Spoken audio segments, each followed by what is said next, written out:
ये जो सेशन शुरू हुए थे ये शायद अप्रैल 2020 से शुरू हुए थे।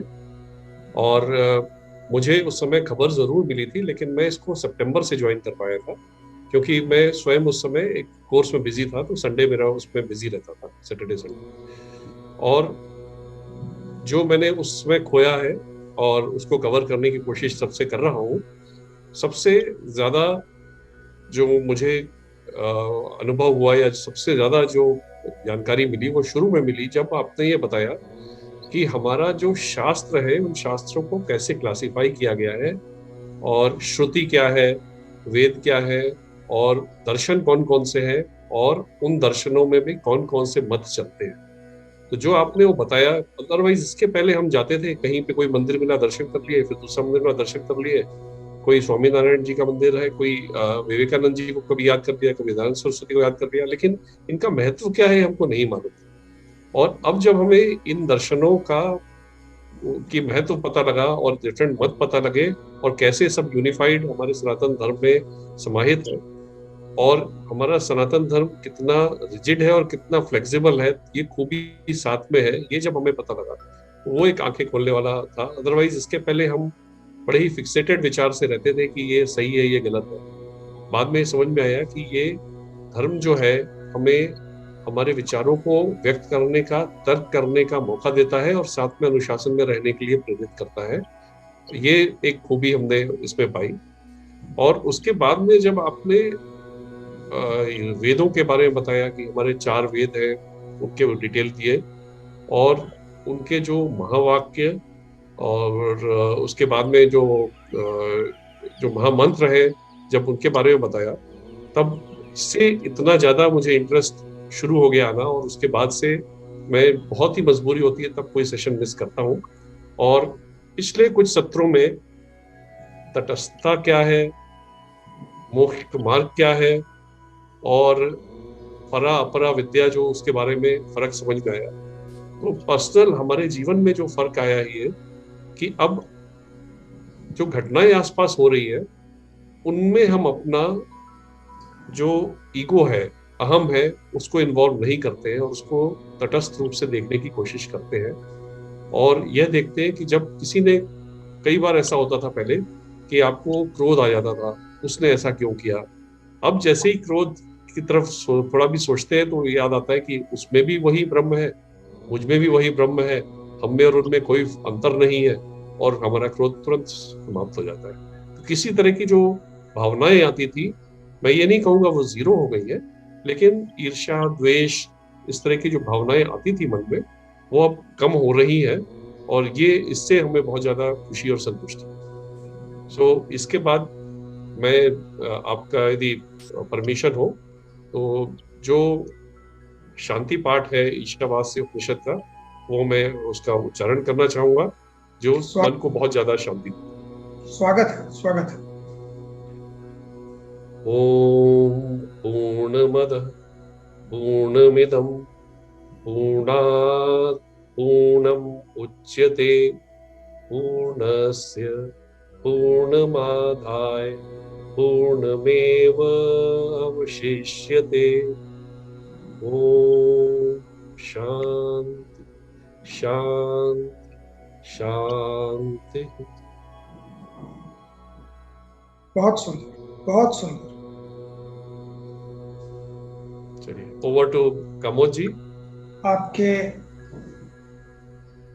अद्भुत विचार और संस्मरणों के लिए बहुत बहुत धन्यवाद आलोक। और ये जानकर मुझे हार्दिक प्रसन्नता हुई कि आपके जीवन में इतना इम्प्रूवमेंट आप महसूस कर पा रहे हैं। आप इस अद्भुत ज्ञान को आत्मसात कर पा रहे हैं, जीवन में उतार पा रहे हैं। ये उसी का परिणाम है। जो लोग मात्र अध्ययन या श्रवण तक सीमित रहते हैं, उन्हें ये अनुभूतियां नहीं हो पाती, क्योंकि किसी सत्र में मैंने बताया होगा कि ज्ञान का जो माध्यम है आप तक पहुंचने का, उसमें अध्ययन या श्रवण प्रथम चरण है। अध्ययन के पश्चात आता है चिंतन। जब जो कुछ आपने पढ़ा या सुना उस पर आप शांति से बैठकर विचार करते हैं, तो अध्ययन श्रवण के पश्चात होता है चिंतन। फिर होता है मनन। जब आप उन विचारों को ब्रैकेटेड इंफॉर्मेशन में क्लासिफाई करके अपने अंदर उन्हें कहीं स्टोर करने की प्रक्रिया शुरू करते हैं।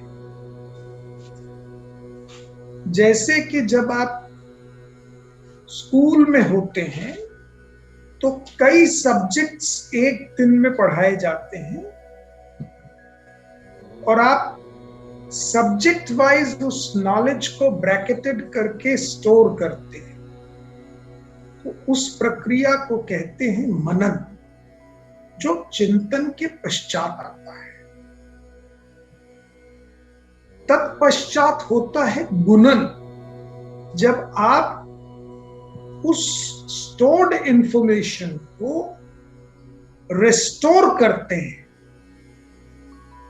स्टोर करके भूल नहीं जाते हैं, क्योंकि चाहे वो आपका दिमाग हो या कंप्यूटर हो, बहुत कुछ स्टोर करने की कैपेसिटी उसमें होती है, पर वो यूजलेस पड़ा रहता है अगर आप उसे रिस्टोर करना करें टाइम पे। आजकल तो कंप्यूटर इतने एडवांस हो गए हैं कि अगर आप किसी डेटा को रिस्टोर साल भर तक नहीं कर रहे या 6 महीने, तो वो पॉपअप होके आपको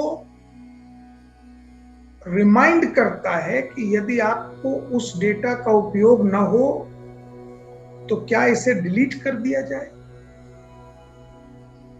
तो आपको याद आता है, अच्छा हाँ, हमने ये भी स्टोर किया था। तो मनन के पश्चात जो रेस्टोरेशन होता है वक्त पे, उसे गुणन कहते हैं। आप गुणते हैं, और जब आप उसको रिस्टोर करके रिवाइज करते हैं, तत्पश्चात 5वां और अंतिम चरण आता है आत्मसात। फिर वो आपका व्यक्तित्व का अंग बन जाता है वो ज्ञान। ये जो 5 चरण हैं ज्ञानार्जन के,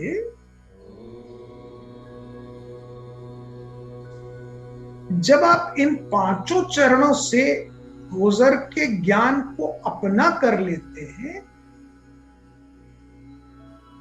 तब आप उस ज्ञान को अप्लाई कर पाते हैं। और मैं यहां पर यह सावधान कर दूं, ये पूरी प्रक्रिया ज्ञान अर्जन की है, ज्ञान अर्जन। किंतु इसके विपरीत और एक ज्ञान होता है जिसे कहते हैं ज्ञान की अनुभूति, ज्ञान की उत्पत्ति, जो आपके अंदर से होती है। ये जो कुछ अध्ययन और श्रवण से प्राप्त कर रहे हैं, ये ज्ञानार्जन है। ये हमारे शास्त्रों में सदियों से उल्लिखित है। इसे सिर्फ अर्जित कर रहे हैं, और इसे अर्जित करके 5 चरणों के पश्चात आप उसे अप्लाई करने की पोजीशन में पहुंच जाते हैं। किंतु जब आप लगातार उसे आत्मसात करते हुए अप्लाई करने लगते हैं, तो आपके अंदर से जो ज्ञान उत्पन्न होता है ज्ञानोत्पत्ति होती है, तो ज्ञानोत्पत्ति इज डिफरेंट फ्रॉम ज्ञानार्जन। और आपने देखा होगा बड़े बड़े ऋषि मुनि, सिद्ध पुरुष, योगी, परमहंस, वो ज्ञानार्जन के उस चरम पे पहुंच जाते हैं कि उनके अंदर से ज्ञानोत्पत्ति होने लगती है, उन्हें अनुभूति होने लगती है। और ये जितने उपनिषद ऋषियों मुनियों ने संरचित किए हैं, लिखे हैं, जो हमारे आपके सामने ये ज्ञानोत्पत्ति के परिणाम है। हम इन्हें मात्र अर्जित कर रहे हैं। तो जिन्हें ज्ञानोत्पत्ति हुई, जिन्होंने उसकी संरचना की, उनके विषय में सोचिए। और इस प्रक्रिया में निरंतर अनवरत लिप्त रहते रहते आप ये अनुभव करेंगे कि ज्ञानोत्पत्ति के मार्ग पर चलते चलते उस द्वार पर पहुंच जाएंगे एक दिन। और प्रभु इच्छा हुई तो आप भी अपने ज्ञानोत्पत्ति से उत्पन्न अनुभवों को इस विश्व को दे जाएंगे। ये सब कुछ संभव है। ये चाहे प्राचीन काल के ऋषियों मुनियों ने अनुभव किया, या चाहे जिन्हें हम अपना आराध्य मान के मंदिर बनाते हैं, उनकी आरती उतारते हैं, ये भी वही चरण के लोग हैं जिन्होंने स्वयं के अंदर उस ज्ञान को, उस शक्ति को, उस ब्रह्म को अनुभव किया है। तो ये सब आपके लिए भी संभव है। आप सब में भी वही ब्रह्म है, वही शक्तियां हैं, अनुभूति की और परिकल्पना की वही ताकत आपके अंदर भी है। मात्र प्रयास की आवश्यकता है। मेरी प्रार्थना है प्रभु से कि आप सबको भी उस ज्ञानोत्पत्ति के शिखर तक पहुंचाए। आलोक के अनुभवों का मैं अभिनंदन करता हूं, स्वागत करता हूं। और जितने शब्द उन्होंने कहे हैं, ये उनके आचरण से परिलक्षित हैं। सत्र दर सत्र हमको, आपको सबको इसका प्रमाण मिलता रहा है। तो मैं आलोक का अभिनंदन करता हूं और प्रभु से प्रार्थना करता हूं कि उन्हें इसी तरह इस ज्ञान से ओत-प्रोत रखे और एक दिन वो उस ज्ञान को आत्मसात करके अपने जीवन में अप्लाई कर पाए। बहुत बहुत धन्यवाद। स्वागत है। ओवर टू आलोक।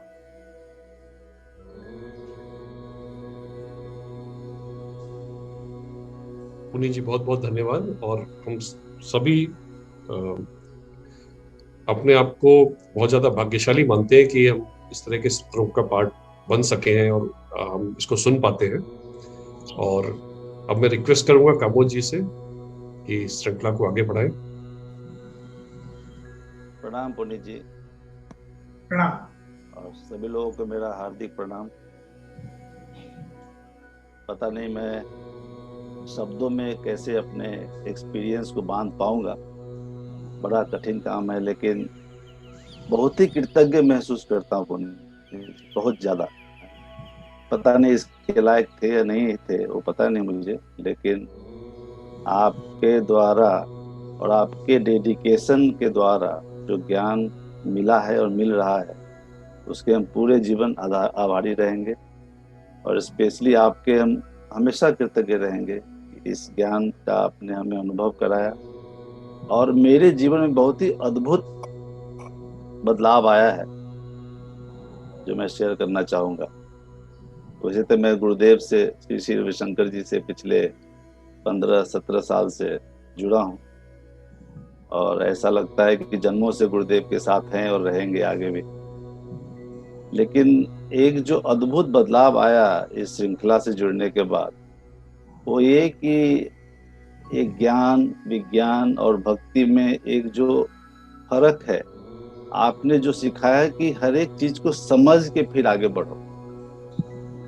और मुझे बचपन से श्री रामचरितमानस में बहुत रुचि रही है। बचपन में बहुत जाता था मैं, कीर्तन में जाता था, गांव में रहता था मैं। तो गांव में क्या है, शाम के वक्त कीर्तन और भजन होते हैं, लगभग पहले होते थे जब मैं छोटा था। तो मैं 5-6 साल की उम्र से, जब से मुझे अक्ल है और याद है, मैं जाता था और अपने परिवार वालों के विरुद्ध जाता था। कई बार नेक्स्ट डे एग्जाम है, फिर मैं रात को चला जाता था। मेरे पापा बोलते थे क्या कल एग्जाम है? बोले कोई बात नहीं, हो जाएगा। पता नहीं क्या होता था, मुझे खींच के लेके जाता था। मैं जाता था और रामायण का पाठ करने बहुत मजा आता था। बट मैं एक पाठ जैसे करता था, ठीक है पाठ है, मजा आ रहा है, लेकिन ये वेद का ज्ञान आपसे सुनने के बाद मैं 19 नवंबर 2020 से रामचरितमानस का शब्द शब्द अर्थ सहित पढ़ना चालू किया, एक एक अक्षर का अर्थ सहित। और मतलब मैं अनुभव शब्दों में नहीं बता सकता, वो सही में भगवान और वेदों का सार है मानस जी। जितना भी बात आप डेली हर संडे को बताते हैं, वो किसी न किसी तरह उसमें छुपा हुआ है। मैं अभी अपना इसमें रुक जाता, मेरे घर में साफ करने वाली आई, सॉरी। मैं इस श्रृंखला में, जो रामचरितमानस पढ़ने की श्रृंखला में, अयोध्या कांड के दोहा क्रमांक 73 तक पहुंचा हूँ, 73 तक, 19 नवंबर 2020 से आज तक। और आज मैं जो एक चौपाई पढ़ी है, पता नहीं शायद मुझे याद है, सकल सुकृत कर बड़ फल एहु, राम सीय पद सहज सने। तो मैं इसको सोचता रहा अगले लास्ट 2 घंटे से, ये सहजता से मिलता है, इसके लिए प्रयत्न नहीं करना पड़ता। कि मुझे जो प्रेम, पता नहीं प्रेम हो रहा है या अपने आप हो रहा है, कैसे हो रहा है, मैं खींचा हुआ हर संडे को कभी कभी मिस भी कर देता हूँ, इस सेशन में आके जुड़ जाता हूँ। ये सहजता शायद पुण्यों का एक फल है जो पहले कभी हुए होंगे।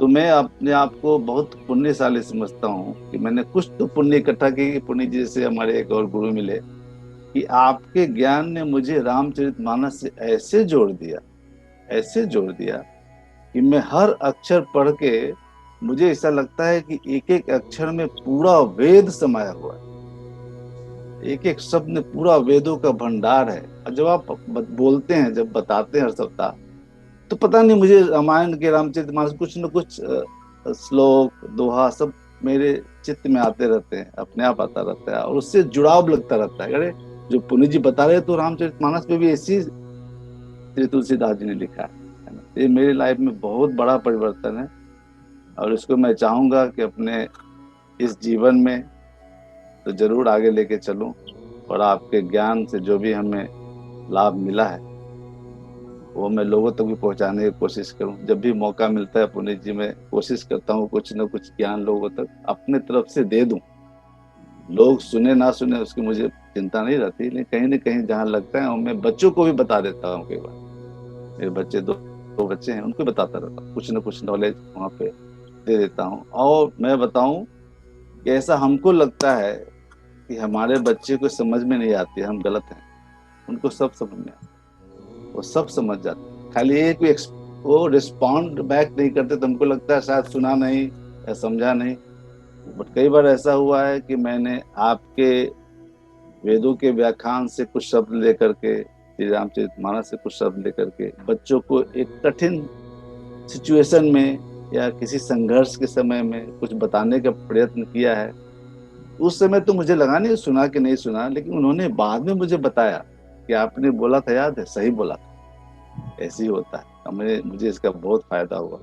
तो मुझे ऐसा लगता है कि आपसे जो भी हम प्राप्त कर पा रहे हैं, जो मेरे अपने रिसीव करने की क्षमता है, उसको मैं कोशिश करूंगा कि लोगों तक इसको पहुंचा सकूं। और बहुत बहुत धन्यवाद आपको पुनीत जी। और मैं सारे सहपाठियों को धन्यवाद करना चाहूंगा, क्योंकि जो ग्रुप एनर्जी बनती है ना संडे को, उससे फर्क पड़ता है। तो मैं सबको, मेरे तरफ से ये जरूर विनती करूंगा कि आप सब लोग जुड़े और लोगों को और लेके आए। ऐसी गंगा बह रही है कि जिसमें जितना हम हाथ धोए उतना कम। बहुत बहुत धन्यवाद पुनीत। धन्यवाद कमोद जी, आपके इतने अच्छे अनुभवों को शेयर करने के लिए। और एकदम सही बात कही आपने। रामचरितमानस या वाल्मीकि रामायण भी, या वेदव्यास रचित महाभारत, ये जितने ग्रंथ हैं, इंक्लूडिंग भगवत गीता,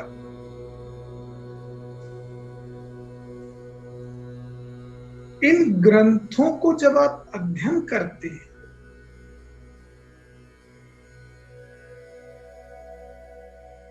तो आप ये जान पाते हैं कि सारे शास्त्रों का निचोड़ इन ग्रंथों में मिलता है, क्योंकि इनके जो रचयिता हैं, चाहे वो महर्षि वेदव्यास हो या महाकवि तुलसीदास हो, ये स्वयं इतने बड़े ज्ञानी,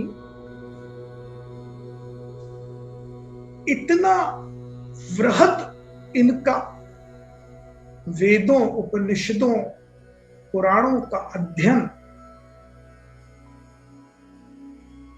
कि जब इन्होंने ये रचनाएं प्रारंभ की, चाहे वो वाल्मीकि ने रामायण लिखने का प्रारंभ किया,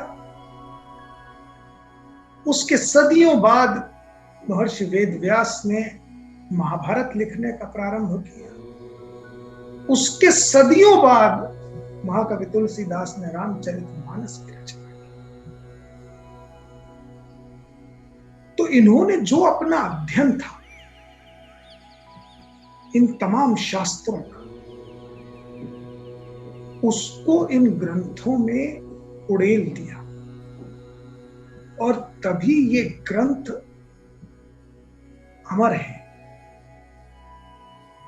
देखिए, किसी भी साहित्य को उठा लीजिए, उसकी एक टाइमलाइन होती है। बड़े से बड़े साहित्यकार की संरचना आप उठा लीजिए, after a particular time it looks irrelevant, outdated, पर इन ग्रंथों को उठाइए, Ramayan, Mahabharat, Ramcharitmanas, they transcend across the time. इन पर टाइमलाइन अप्लाई नहीं हो रही, इसीलिए ये एपिक्स है, इसीलिए ये अमर ग्रंथ है। और उपनिषदों की क्लिष्ट जो वाणी है, जो थियरीज हैं, जो आम मानस के समझ के बियॉन्ड हैं, इन विभूतियों ने उस अद्भुत ज्ञान को सरल बनाकर इन ग्रंथों के माध्यम से आम जन तक पहुंचा दिया। तो आपका कथन एकदम सही है। जिस मानस में आपको अद्भुत शांति की अनुभूति होती है, जो भक्ति की एक अनुपम संरचना है। और मैं आपको बताता चलूं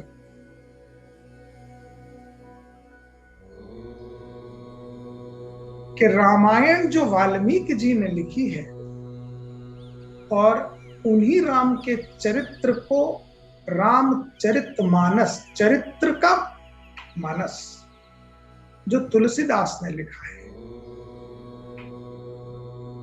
इन दोनों साहित्यिक विधाओं में भेद है, अंतर है। कथा वही है, राम की ही है, किंतु विधाएं भिन्न हैं। वाल्मीकि रामायण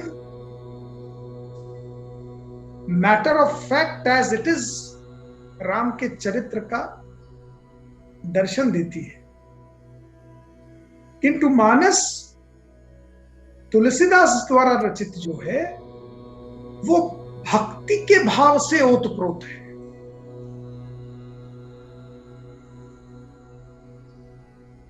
तो ये विधाएं फर्क है। जैसे सूरदास को यदि आप पढ़ेंगे तो सूरदास ने कृष्ण के सिर्फ एक पहलू को उठाकर पूरा साहित्य लिखा है, उनकी बाल्यावस्था। तो सूरदास का जो साहित्य है वो वात्सल्य से ओतप्रोत है, जबकि मीराबाई कृष्ण के यौवन के रूप से प्रभावित थी, तो वो श्रृंगार रस से ओतप्रोत है। तो साहित्य की जो विधाएं हैं, ये ग्रंथ एक एक विधा पर एपिक है। महाभारत में आपको विभिन्न विधाओं का सम्मिश्रण मिलेगा। तो अगर इन ग्रंथों को आप साहित्यिक दृष्टि से भी अध्ययन करेंगे तो आप चमत्कृत हो जाएंगे। इसीलिए ये अमर ग्रंथ है। और रामायण और महाभारत हमारे शास्त्रों में क्लासिफाइड हैं, जैसे मैंने आपको बताया, ज्ञान कांड, उपासना कांड, कर्म कांड।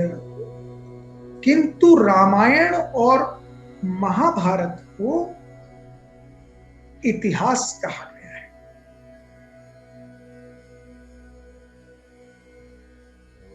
पुराणों को इतिहास के क्लासिफिकेशन में नहीं रखा जाता। वेद अलग है, उपनिषद अलग है, पुराण अलग है। भागवत गीता को पुराणों उपनिषद माना गया है, किंतु रामायण और महाभारत को इतिहास माना गया है। इतिहास का अर्थ होता है इति ह अस्ति, ऐसा हुआ था। इतिह अस्ति से इतिहास, अर्थात रामायण और महाभारत प्रमाण देते हैं कि यह घटनाक्रम हुआ था, ऐसा हुआ था। और इसीलिए आपको रामायण के स्थान ज्योग्राफी में मिलते हैं, महाभारत में मिलते हैं। पुराणों को इतिहास की कैटेगरी में नहीं रखा गया है, इसलिए पुराणों के प्रमाण नहीं मिलते, और पुराणों के प्रमाण ढूंढना भी नहीं चाहिए, क्योंकि पुराणों के प्रमाण ढूंढेंगे तो निराशा हाथ लगेगी। पुराणों से मात्र सीखना है। पुराण दृष्टांत हैं, इतिहास नहीं है।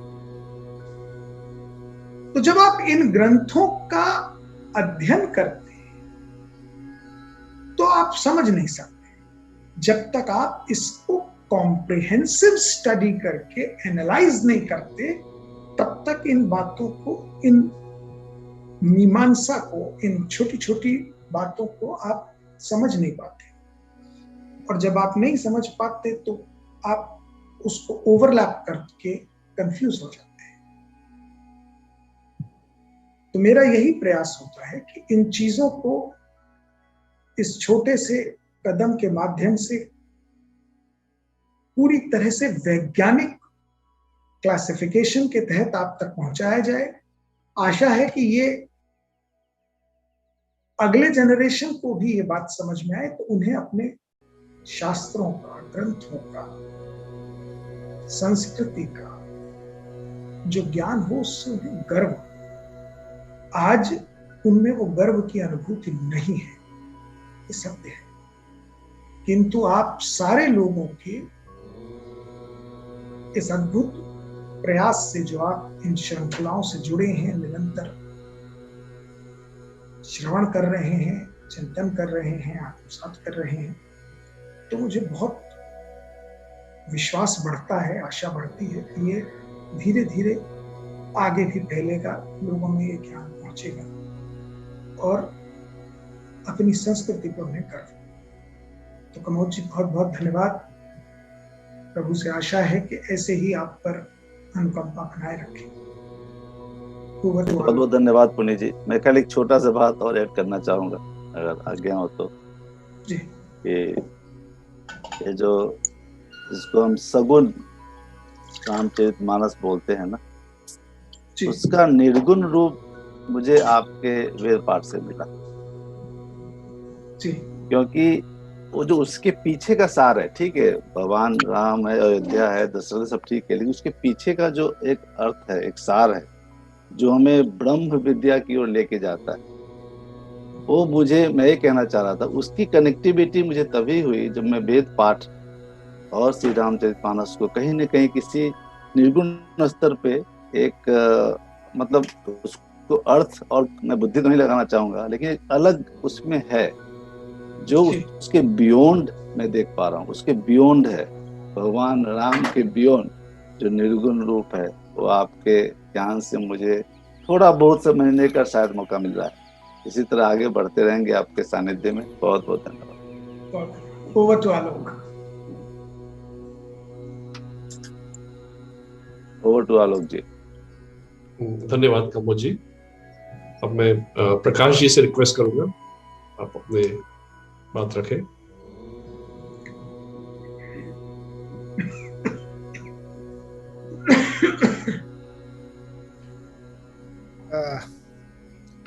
पुनीत जी और हम, जब हम लोगों ने श्रृंखला की शुरुआत की तो बड़ा अनसर्टेनिटी, अनिश्चितता का माहौल था, शायद पुनीत जी को याद हो। और जूम भी उस समय जस्ट चालू हुआ था, जूम की मीटिंग्स बड़ी पॉपुलर नहीं थी। और धीमे धीमे जैसे हम लोगों ने आर्ट ऑफ लिविंग में जूम की शुरुआत की, और एक विचार आया कि क्यों ना हम लोग एक कोई सत्र शुरू करें। और पुनीत जी का इन सारे ग्रंथों पे अच्छा अध्ययन है और ये उसको ट्रांसफर भी कर सकते हैं, तो एक प्रयास शुरू किया। उम्मीद नहीं थी कि ये इतना लंबा चलेगा, 150, 200 सेशन या जो भी है, जितने हम लोग सेशन कर पाए हैं और अभी बढ़ रहा है। एक छोटा सा प्रयास था जो आगे बढ़ा, और इससे हम लोग तो चतुर्वेदी हैं और suppose to know all 4 Vedas, चारों वेद, लेकिन हम इस चीज को एडमिट कर सकते हैं कि चतुर्वेदीज में ज्यादातर लोग ऐसे हैं जिन्हें चारों वेद के नाम भी शायद नहीं पता। बहुत सारे लोग ऐसे हैं, और इससे पुनीत जी ने उसकी अंदर की जो बातें हम लोगों को बताई, बहुत से लोगों ने ज्वाइन किया, उसके बाद धीमे धीमे कुछ हट गए। तो वो बहुत ही दुर्लभ जैसा है, दुर्लभ है, सब अवेलेबल है, इंटरनेट पे है, लाइब्रेरी में है, लेकिन किसी ने अध्ययन करने की कोशिश नहीं की। और इतनी सरल भाषा में जो पुनीत जी ने हमको बताया, अभी जस्ट पुनीत जी ने कुछ शब्द कहे थे कि डिफरेंट संतों ने अलग अलग उसमें धीमे मतलब बहुत सरल भाषाओं में समझाया है, लेकिन शायद आम लोगों के लिए वो सरल भाषा भी सरल नहीं है। इसीलिए पुनीत जी की जरूरत पड़ती है कि वो उन सब चीजों को आम आदमी समझ सके, ऐसी भाषा में समझाते हैं। तो हमारे लिए तो तुलसीदास और सूरदास सब पुनीत जी ही हैं। पुनीत जी हैं। जहाँ तक ये मतलब हम सोचते थे कि मैथमेटिक्स में हम लोगों को एक पाइथागोरस थ्योरम पढ़ाई गई थी, a² = b² + c², जो यूज तो बहुत हम करते थे। तो इन्होंने उसको डिडक्शन भी उसका हम लोगों को सिखाया है कि जो आप ये अपने आम जीवन में इस्तेमाल कर रहे हो, इसके पीछे की साइंस क्या है या ज्ञान क्या है। अभी हम लोग आर्ट ऑफ लिविंग से जुड़े हुए हैं, जैसा कपूर जी ने बताया, तो गुरुदेव ने हम लोगों को काफ़ी कुछ चीज़ें सिखाई हैं, कुछ एक्सपीरियंसेस दिए हैं। उन एक्सपीरियंसेस का ज्ञान कहाँ से आया है ये पुनीत जी बताते हैं, और हम लोग कनेक्ट कर पाते हैं कि हाँ, हम लोग जो आर्ट ऑफ लिविंग सीख रहे हैं वो इस वेद से है या इस ग्रंथ से है, हम लोग उसे कनेक्ट कर पाते हैं। डिफरेंट लेवल्स ऑफ एग्जिस्टेंस जो है, जो पुनीत जी ने समझाया, हम लोग आर्ट ऑफ लिविंग में बताते हैं। तो ये हर चीज को हम कनेक्ट कर पाते हैं, और जब आप किसी चीज को, ज्ञान को कनेक्ट कर पाते हो, तो शायद उसको अपने जीवन में उतारने में बहुत आसानी होती है। पहले जब कोई परेशानी आती थी तो परेशानी में ही उलझ जाते थे। अब ऐसा लगता है कि परेशानी के पीछे के कारण की तरफ जा पाते हैं, और उसको बहुत आसानी से, सारी परेशानियां तो दूर हो ही जाती हैं, लेकिन जब आप परेशानी सामने है, उस समय जब फेस करते हैं तो उतना डिस्टर्ब नहीं होते। ऐसा मेरा खुद का अनुभव ये है कि जब भी कोई परेशानी आती है, चाहे बिजनेस में हो या और किसी जीवन में हो, तो हम लोग अपने को सेंटर्ड रख पाते हैं। ये इस ज्ञान से की उपलब्धि है, उसको अपने जीवन में उतारने का। ये हम प्रयास भी कर पाए और इसको उतार पाए, कुछ हद तक हम लोग उतार पाए। तो हम पुनीत जी के लिए इसके लिए बहुत आभारी हैं कि इन्होंने उस ज्ञान से परिचित कराया जो कि सबके पास हो, सबको सीखना चाहिए, सबको उसका अर्जन करें, जिससे कि ज्ञानार्जन के बाद फिर ज्ञान उत्पत्ति की तरफ बढ़ सके।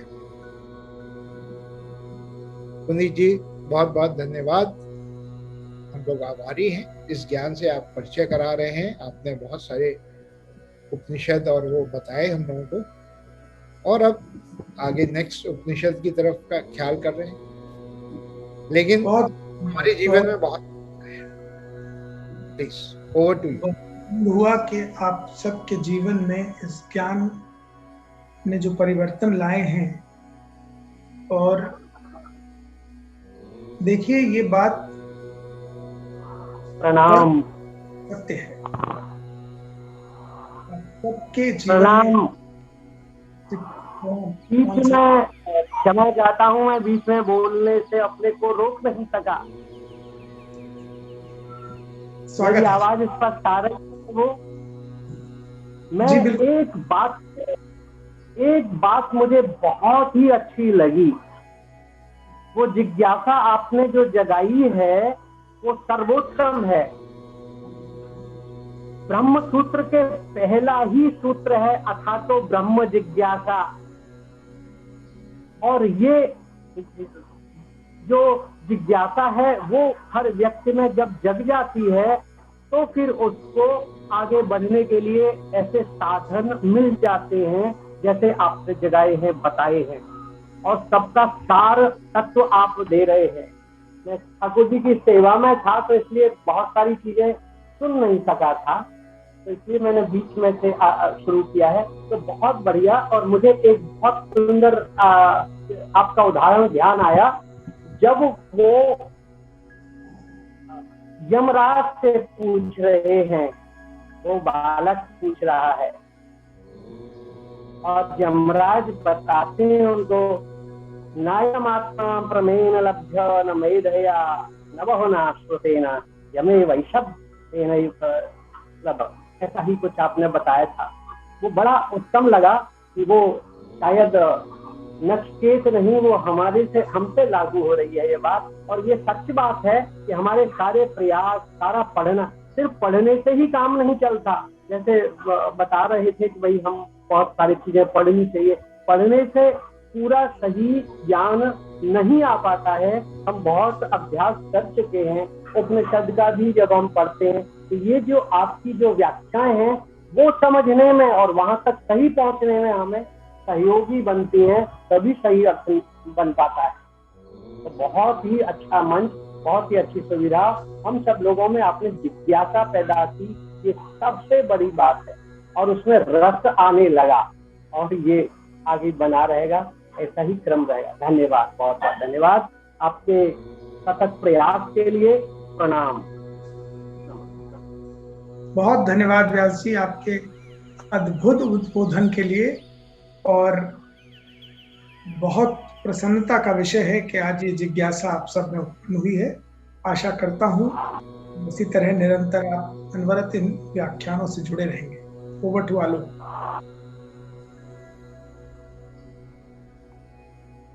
प्रकाश जी, आप और कुछ कह रहे हैं?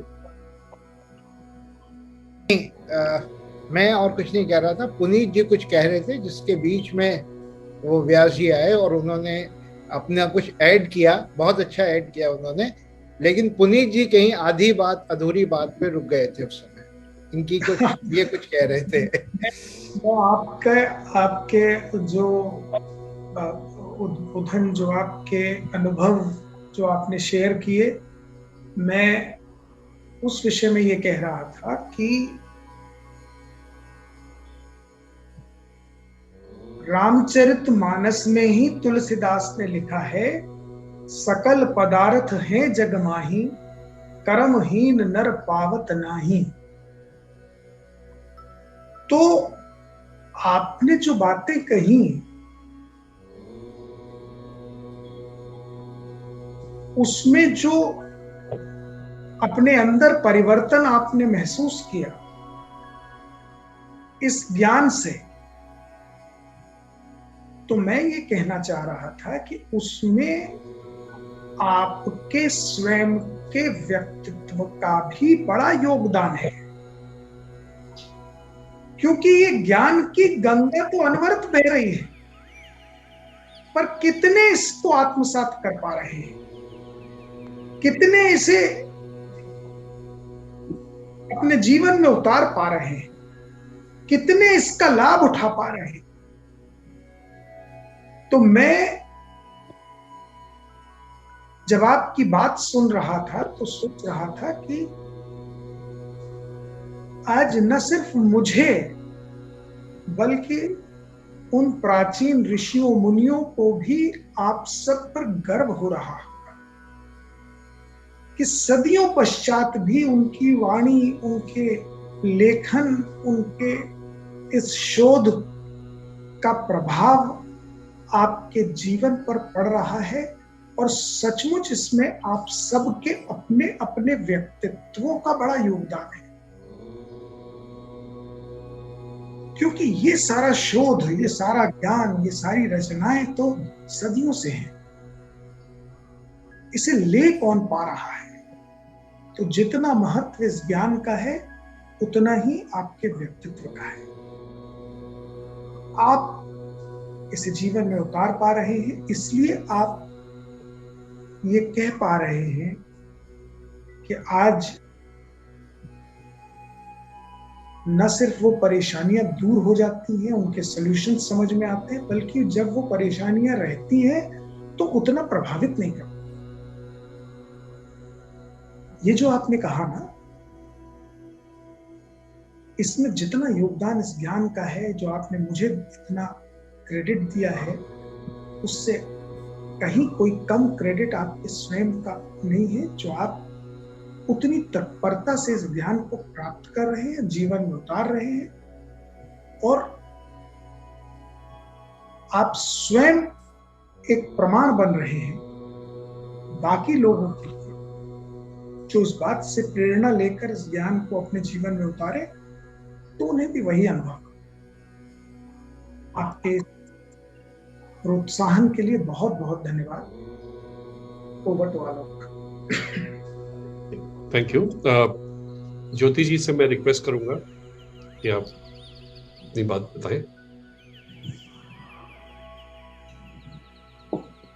नमस्कार पुनीत जी, और बाकी सभी ज्ञानी लोगों को भी बहुत बहुत प्रणाम।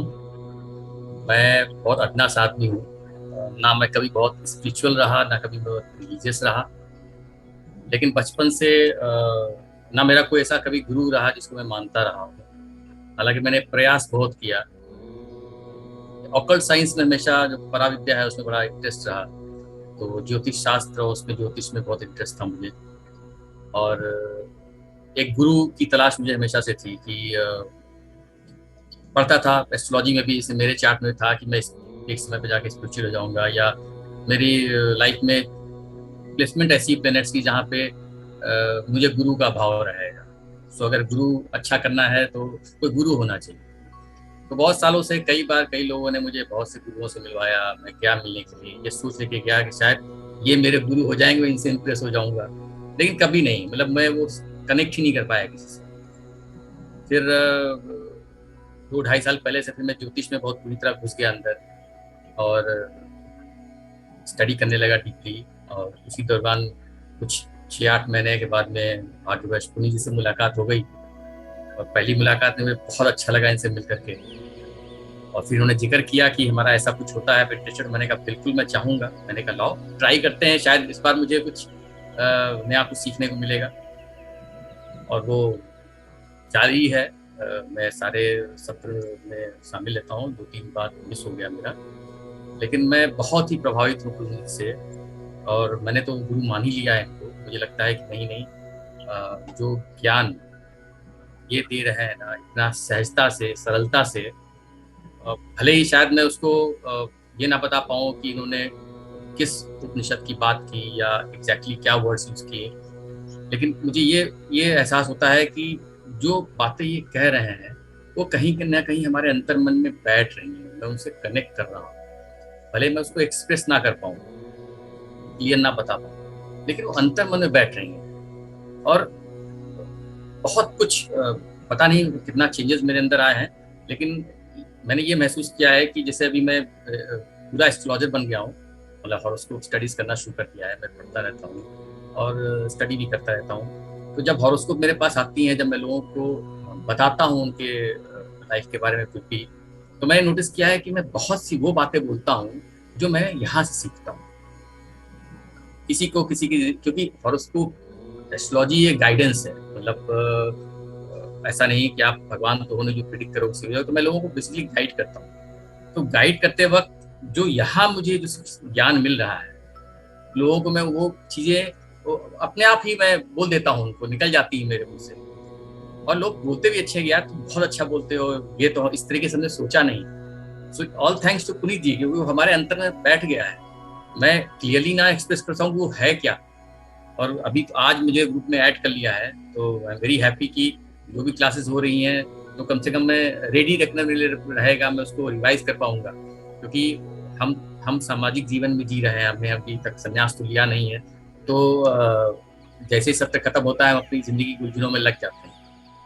बीच बीच में थॉट्स आते हैं कि हाँ क्लास हुआ था, ये बातें की गई, कभी वाइफ से भी शेयर करता हूँ अपने, लेकिन वो फिर कंटिन्यूस नहीं रहता है। तो अब ग्रुप में आ जाएगा, जैसे नोट्स बनाते हैं, मुझे मालूम चला शेयर किए जाते हैं, उसके अंदर तो मुझे याद रहेगा, मैं कभी भी उसको गो थ्रू कर सकता हूँ, मैं बढ़ के दोबारा रिवाइज कर सकता हूँ। बट काफ़ी परिवर्तन है और मैं चाहता हूँ कि ये जर्नी जारी रहे और मैं सीखता रहूँ। अभी तो मुझे मालूम है कुछ नहीं बता रहे हैं, शायद मैं उसको अपने जीवन में पूरी तरह से वो भी नहीं कर रहा हूँ, आचरण में नहीं ला रहा हूँ, लेकिन हाँ कहीं ना कहीं मुझे लगता है कुछ तो कर रहा हूँ मैं, बहुत अच्छे तरीके से कुछ कर रहा हूँ। और मैं चाहता हूँ मैं अच्छे से उसको आचरण में भी लाऊं जो सीख रहा हूँ, और वो नॉलेज लोगों को तक पहुँचाऊँ। और चूंकि ज्योतिष शास्त्र पढ़ता हूँ, एस्ट्रोलॉजी कर रहा हूँ, तो वो थोड़ा पहुँचा ही देता हूँ। बस मुझे इतना ही कहना है। थैंक यू वेरी मच मुझे इसमें पार्ट बनाने के लिए। Very glad, very happy. बहुत धन्यवाद ज्योति जी, आपको शुभकामनाएं कि ज्योतिष शास्त्र में जो अध्ययन आप कर रहे हैं उसमें पारंगत हो और चूंकि ज्योतिष शास्त्र की बात आपने निकाली है, तो मैं आपको भी और आपके माध्यम से सभी लोगों को बताना चाहता हूं कि ज्योतिष शास्त्र हमारे शास्त्रों में, ग्रंथों में वेद, उपनिषद, पुराण के अलावा 6 वेदांग हैं और 6 वेदांगों में से एक वेदांग है ज्योतिष। ये अपने आप में बहुत बड़ा विज्ञान है।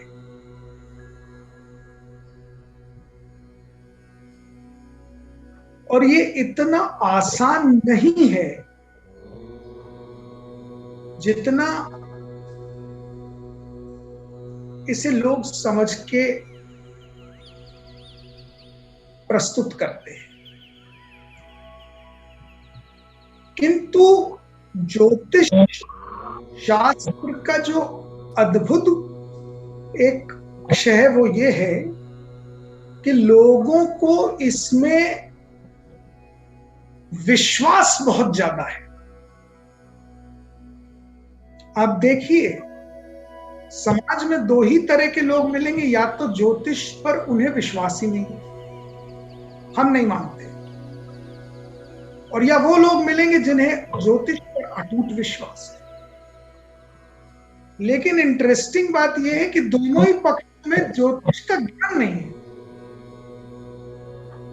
जो नहीं मानते उनसे पूछो कि भाई क्यों नहीं मानते, तो उनको कोई ज्ञान नहीं। और जो अटूट विश्वास रखते हैं उनसे पूछो कि भाई क्यों इतना, आपको भी, उन्हें भी कोई ज्ञान नहीं। जबकि मैं आपको बता दूं कि यूनाइटेड स्टेट्स ऑफ अमेरिका की जो स्पेस डिपार्टमेंट है, नासा, वो हमारे वेदांग ज्योतिष पर वर्षों से अध्ययन और रिसर्च कर रहे हैं।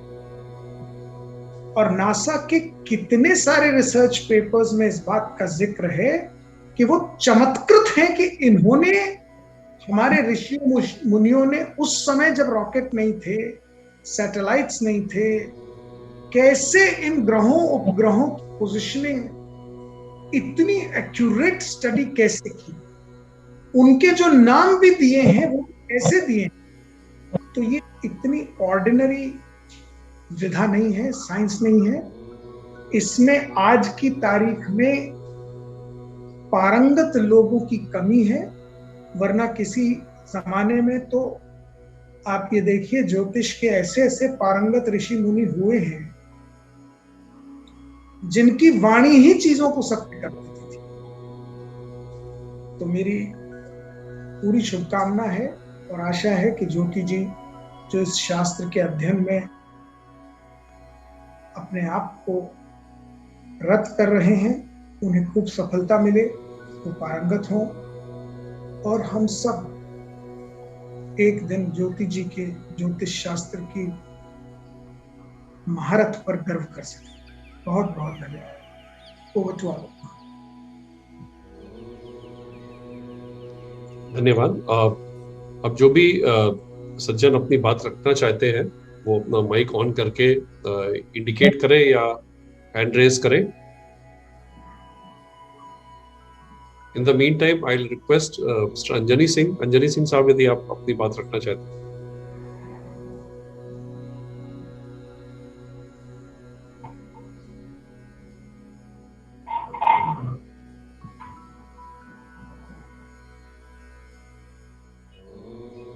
जी, अनिल सिंह जी ने अपना माइक ऑन किया। धन्यवाद सभी सवालियों का। नमस्कार। बचपन में हमने अपने स्कूल समय में एक श्लोक पढ़ा था, रूप यौवन संपन्न विशाल कुले संभव विद्याहीना न शोभन्ते निर्विंधायु किंचित्। मेरी आवाज पहुंच रही है सर जी? जी जी। तो आज विद्या का जो परिभाषा है काफी संकीर्ण हो गई है। विद्या का अर्थ हम आज के परिवेश में यही समझते हैं कि कुछ किताबें पढ़ ली, परीक्षा में अपीयर हुए और डिग्री ले ली, हम बहुत विद्वान हो गए। हमें तो गर्व अपने पूर्वजों पे है जो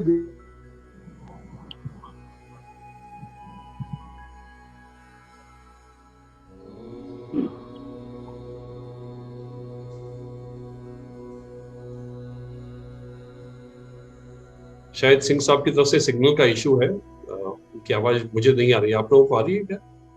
नहीं आ रही है आलोक जी, शायद कुछ प्रॉब्लम है। ओके, और कोई अपने विचार रखना चाहे वो आ सकते हैं।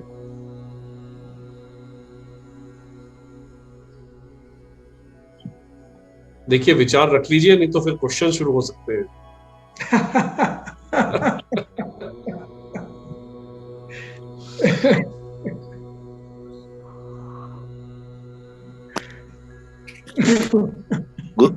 गुरुदेव सुनने के मूड में वो ज्यादा अच्छे हैं, बोलने के मूड में कम रहे तो भी ठीक है।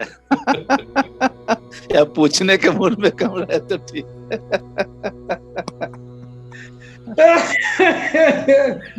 अरे वाह, अरे वाह।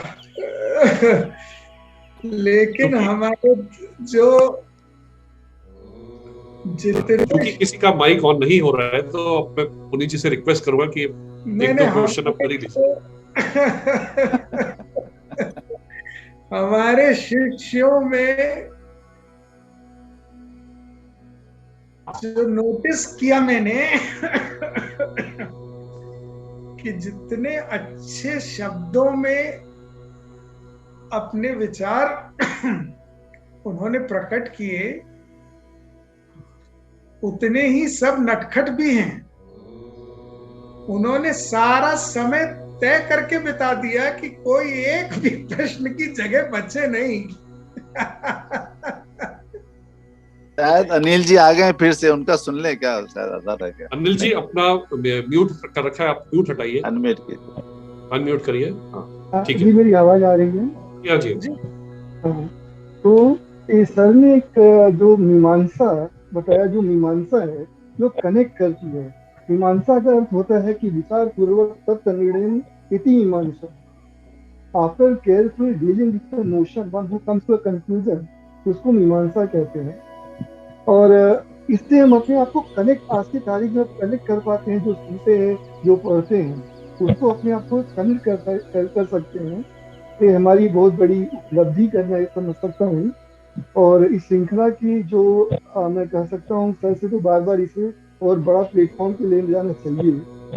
तो शायद इस दिशा में कुछ प्रयास हम करेंगे। तो मैं अपनी वाणी को विराम देता हूँ और सर को बहुत बहुत धन्यवाद देता हूँ। हम तो अक्सर मिलते हैं तो इस विषय पर काफी कुछ चर्चा इन पर्सन भी होती रहती है। धन्यवाद, बहुत बहुत धन्यवाद प्रोफेसर सिंह। आप सबका परिचय करा दूं, आप मुंबई में एक विख्यात लॉ कॉलेज के प्रिंसिपल हैं और बहुत ही उत्तम व्यक्तित्व है आपका। आप सबसे अनुरोध है कि डॉक्टर सिंह को भी आप अपने वेदों के ग्रुप में इनके नंबर को भी इंक्लूड करें। Over to Alok. Thank you. और कोई सज्जन बोलना चाहे तो बताएं, और एक फ्यू सेकेंड्स हम वेट करते हैं, नहीं तो फिर पुनीत जी आप कुछ प्रश्न तो करिए जी।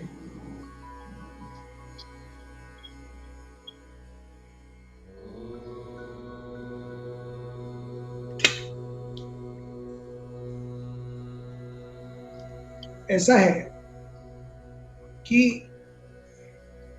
आप सब 18 अप्रैल 2020 से ये श्रृंखला प्रारंभ हुई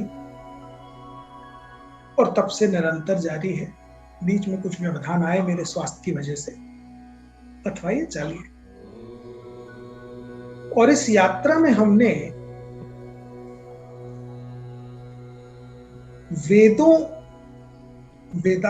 वेदों के ज्ञान और उससे प्रारंभ करके तमाम हिंदू के दर्शन, उसके ज्ञान, उसकी विधाएं, उस पर चर्चा करते हुए उपनिषद प्रारंभ किए। तो हमने जितने उपनिषद आज तक किए हैं, मैंने ये प्रयास किया है, जो शायद आपके ध्यान में नहीं आया होगा, कि अलग अलग वेदों के उपनिषद जब मैंने क्रमबद्ध एक के बाद दूसरे उपनिषद की व्याख्या की, तो ध्यान दिया कि एक ही वेद के सारे उपनिषद न बताकर अलग अलग वेदों के उपनिषद की व्याख्या की। हमने प्रारंभ किया था ईशावास्य से। तो ईशावास्य शुक्ल यजुर्वेद में पाया जाता है।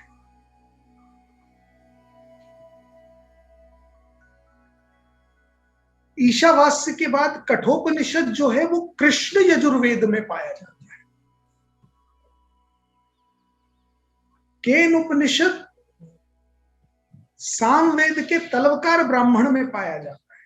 तो ये प्रयास रहा कि जब हम उसकी श्रृंखला वो कर पाए, प्रारंभ कर पाए, तो उसको हम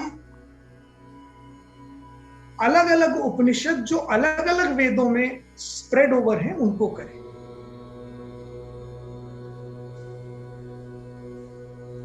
आज मुझे प्रसन्नता हुई कि आलोक ने ईशावास्य उपनिषद के शांति पाठ का उच्चारण किया। मैं आप सबसे ये प्रार्थना करता हूं कि आप में से कोई भी इसे कोई प्रश्न न माने, अपने ऊपर कोई बर्डन न ले। किसी उपनिषद का कोई भी शांति पाठ यदि आपके स्मरण में हो, तो जो कोई भी बता सके, मुझे प्रसन्नता। आप में से कोई भी बताना चाहे।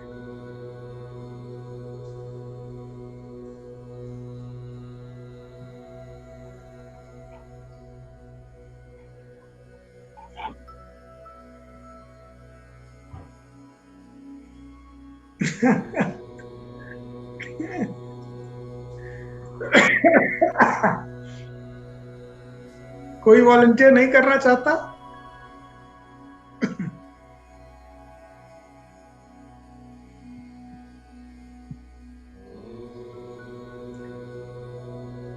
अच्छा, मैं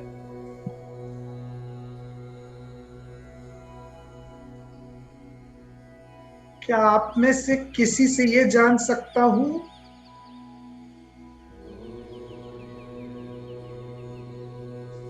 कि प्रश्नोपनिषद जो हमने किया,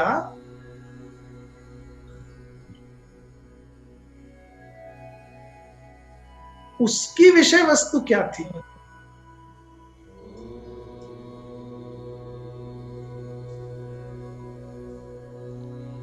प्रश्न।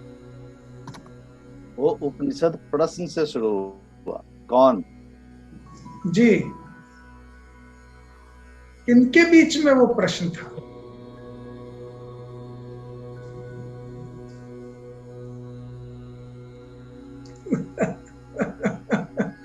गुरु और शिष्य के बीच में प्रश्न था। हाँ हाँ कमोद जी, ये तो हम और आप भी बैठे हैं। कौन गुरु कौन शिष्य? जब 6 ऋषि मिलकर महर्षि पिपलाद के पास गए, तो महर्षि पिपलाद गुरु हुए। इसमें उन 6 ऋषियों के सबके नाम हमें याद नहीं है, माफी चाहते हैं। बहुत बढ़िया, बहुत बढ़िया, वेरी गुड। बहुत बढ़िया, वेरी गुड। अच्छा, कोई ये बता सकता है हमने अब तक कितने उपनिषद कवर किए हैं? 6 किए हैं हमारे हिसाब से। जी, कौन कौन से? ईशावास्य उपनिषद, मांडुक्य उपनिषद, केन उपनिषद, प्रश्नोपनिषद, कठोपनिषद, मुंडक उपनिषद। वाह, बहुत बढ़िया, बहुत सुंदर। इसी क्रम में भी किए हैं। बहुत सुंदर, बहुत सुंदर। मैं शांति पाठ कर दूं क्या ईशावास्य से? जी करें, जी बिल्कुल करें। ओम पूर्णमदः पूर्णमिदं पूर्णात् पूर्णमुदच्यते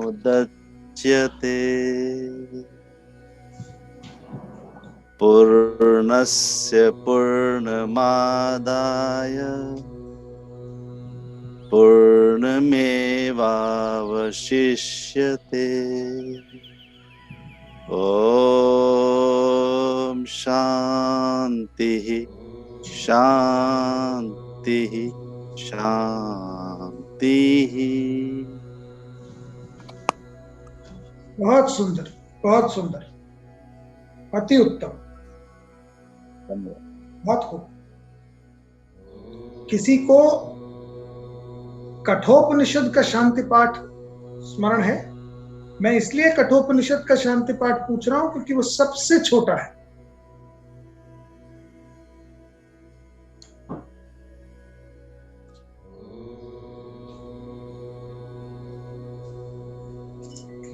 आप में से कोई भी बताना चाहे। याद नहीं आ रहा है। मैं ही बता दूं, मैं ही बता दूं। व्यास जी प्रयास कर रहे हैं। व्यास जी प्रयास कर रहे हैं। ओम भद्रं कर्णे विष्णुयाम देवा भद्रं पश्येमाक्षभिर्यजत्राः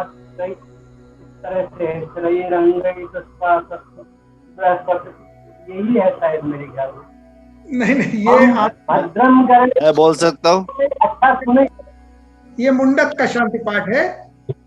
कठोपनिषद का शांति पाठ ओम सहना भवतु सहनो भुनक्तु सह वीर्यं कर्वावहै तेजस्विनावधीतमस्तु मा विद्विषावहै।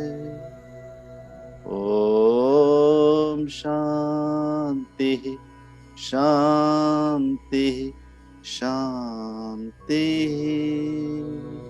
बहुत उत्तम, बहुत उत्तम, बहुत बढ़िया, वाह, बहुत सुंदर, बहुत सुंदर। और व्यास जी जिस पाठ का अध्ययन कर रहे थे वो मुंडक उपनिषद का है। ओम भद्रम कर्णे विष्णुयाम देवा भद्रम शृणुयाम पश्येमाक्षभिर्यजत्राः, वो मुंडक उपनिषद का शांति पाठ है। अच्छा, बहुत धन्यवाद, बहुत अच्छा। जी जी जी। और ये देखिए कि सबसे महत्वपूर्ण बात यह है कि आप लोगों पर मुझे गर्व है कि आप इन चीजों को आत्मसात कर रहे हैं, उतने ही ध्यान से अपने अंदर इसको समाहित कर रहे हैं। और जैसे मैंने कहा कि अभी तक हमने अलग अलग वेदों में उल्लिखित जो उपनिषद हैं उनका अध्ययन किया है। जैसे कि हमने ईशावास्य से प्रारंभ किया था, जो शुक्ल यजुर्वेद का जो कण्व शाखीय संहिता का 40वां अध्याय है। और देखिए, मैंने आपको बताया होगा ईशावास्य में जो संहिता है उसमें 39 अध्याय कर्मकांड पर हैं और 40वें अध्याय में ज्ञान कांड का जो है वो निरूपण प्राप्त होता है, इसलिए उसे उपनिषद की कैटेगरी में माना गया। जबकि कर्मकांड के जितने ब्राह्मण हैं वो उपनिषद की कैटेगरी में नहीं आते।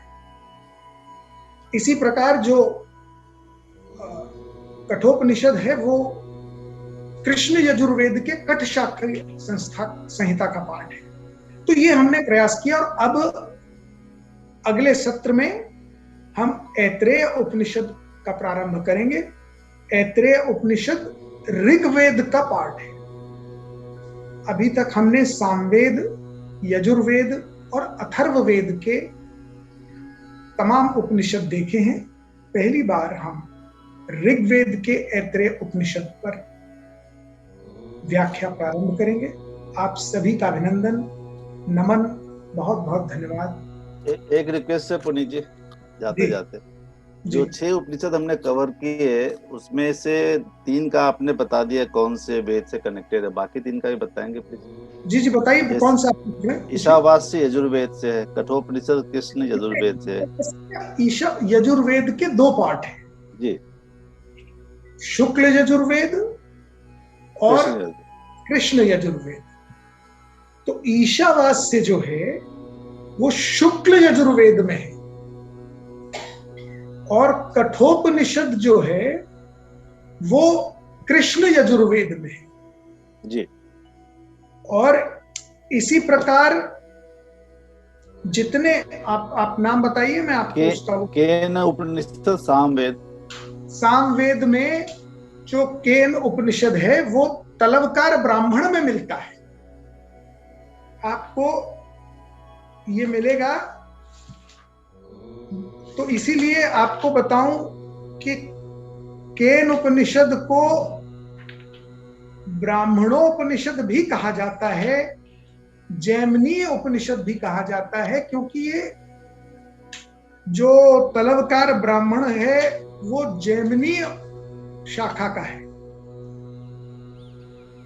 ये भी आपको प्राप्त होगा। और प्रश्नोपनिषद?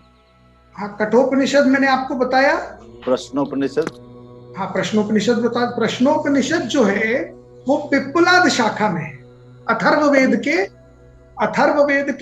तो मैंने कहा ना आपको कि हमने सामवेद, यजुर्वेद, अथर्ववेद सबको कवर किया, इसलिए अब मैंने ऋग्वेद सिलेक्ट किया है, ऐत्रेय उपनिषद।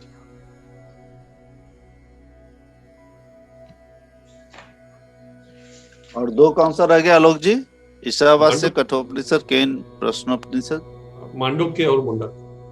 हाँ, मांडुक्य और मुंडक। मुंडक उपनिषद भी अथर्ववेद का पार्ट है, शौनक शाखा में मिलता है मुंडक जी। और मांडुक्य? मुंडक उपनिषद पूछा ना आपने? जी, अथर्ववेद भी अथर्ववेद की शौनक शाखा में। मांडुक्य पूछा?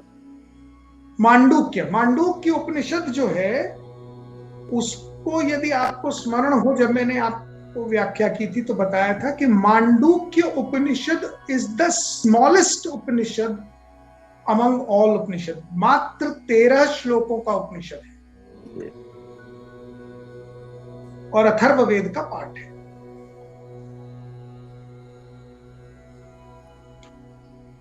तो हमने यजुर्वेद, सामवेद, अथर्ववेद तीनों के लगभग उपनिषद कुछ कवर किए जी। और अब नहीं, ऐसा नहीं कि सारे के सारे कवर कर लिए, नहीं, कुछ जैसे सम उपनिषद सिंक्रोनाइज करने के लिए मैं ऐसे इस श्रृंखला को मेथडलाइज कर रहा हूं कि हम साथ अलग अलग वेदों के उपनिषद तो पहले, ऐसा ना हो कि बस एक ही के उठा लिए सारे। जी।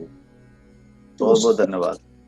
ऐसा स्प्रेड किया है कि अब अगला ऋग्वेद का उपनिषद, ऐत्रेय उपनिषद। ऋग्वेद में भी आरण्यक हैं। ऐत्रेय आरण्यक के दूसरे आरण्यक से जो